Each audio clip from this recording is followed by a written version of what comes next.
अक्षय तृतीया 3.5 मुहूर्तापैकी एक शुभ मुहूर्त आणि वर्षातील पवित्र आणि शक्तिशाली दिवस. अक्षय म्हणजे जे कधीही कमी होत नाही, जे कधीही नष्ट होत नाही. या दिवशी केलेले सत्कर्माचे फळ अनंत काळापर्यंत टिकते असे म्हटले जाते. अक्षय तृतीये दिवशी सूर्य व चंद्र हे दोघेही सर्वोच्च तेजात असतात, म्हणून हा दिवस खूप शुभ मानला जातो. कोणतेही शुभ कार्य करण्यासाठी या दिवसाला मुहूर्त पाहण्याची काहीच गरज भासत नाही.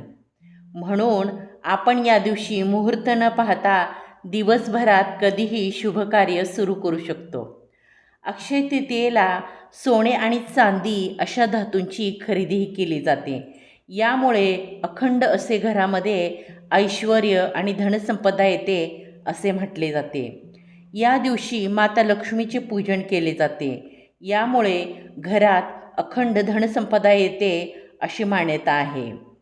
हा दिवस महत्त्वाचा मानला जातो, कारण या दिवशी केलेली पूजा, दानधर्म याचे 10 पटीने पुण्य मिळते आणि ते नष्ट होत नाही असे म्हटले जाते.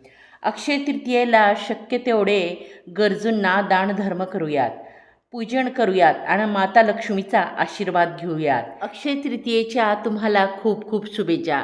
माता लक्ष्मी तुमच्या घरामध्ये आरोग्य, ऐश्वर, धनसंपदा याचे भरभरून दान देवोत हीच तिच्या चरणी प्रार्थना.